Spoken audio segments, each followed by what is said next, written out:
కాదేది కవితకి అనర్హం అంటూ టీడీపీ రాజకీయాలకి కానిది ఏదీ లేదు. ప్రతిదీ రాజకీయంగా వాడుకోవడం టీడీపీ నేతలకి వెన్నతో పెట్టిన విద్య. ముఖ్యంగా చావుని కూడా రాజకీయాలకి వాడుకోవడం టీడీపీకి మాత్రమే చెల్లుతుంది. ఇక విజయవాడ సెంట్రల్ లో వైసీపీ దూసుకుపోతుండటంతో టీడీపీ నేత బోండా ఉమా కైకాళ చరణ్ అనే యువకుడి మృతిని రాజకీయం చేస్తున్నాడు. సెంట్రల్ నియోజకవర్గ వైసీపీ ఇన్ఛార్జి వెల్లంపల్లి శ్రీనివాస్ ఒత్తిళ్ల కారణంగా చరణ్ చనిపోయాడని లేనిపోని ఆరోపణలు గుప్పిస్తున్నాడు. వెల్లంపల్లి సెంట్రల్ ఇన్ఛార్జిగా బాధ్యతలు తీసుకున్న తర్వాత చరణ్ వెల్లంపల్లికి మద్దతుగా నిలిచారు. అయినా సరే ఉమా వెల్లంపల్లిపై ఆరోపణలు చేసి తన దిగజారుడుతనాన్ని చాటుకుంటున్నాడు. వాస్తవాన్ని చరణ్ గుండెపోటుతో చనిపోయాడు. చరణ్ తల్లి కూడా అదే చెబుతుంది. తన కొడుక్కి ఇంట్లోనే హార్ట్ అటాక్ వచ్చిందని, హాస్పిటల్ కి తీసుకువెళ్లి లోపే ప్రాణం పోయిందని, కొడుకు పోయిన దుఃఖంలో తాను ఉన్నానని, తన కొడుకు చావుని రాజకీయం చేయొద్దని చరణ్ తల్లి వేడుకుంటుంది. తన కొడుకు హార్ట్ అటాక్ తో చనిపోయాడని సర్టిఫికేట్ కూడా ఇచ్చారని లేనిపోని పుకార్లు పుట్టించి తమ కుటుంబాన్ని రోడ్డుకెక్కించవద్దని వేడుకుంటున్నారు. మేము ఎవరికి అన్యాయం చేయలేదని, తన కొడుకు అప్పులు చేశాడని పుకార్లు పుట్టించి పార్టీ వాళ్లు ఉపయోగించుకుంటున్నారని,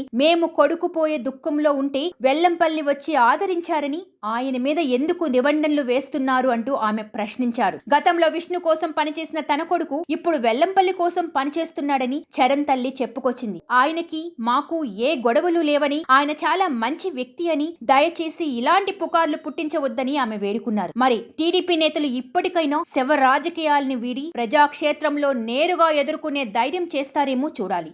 సబ్స్క్రైబ్ చేయండి. Please do subscribe to. Please like, share and subscribe to top Telugu TV. Top Telugu TV. Top Telugu TV.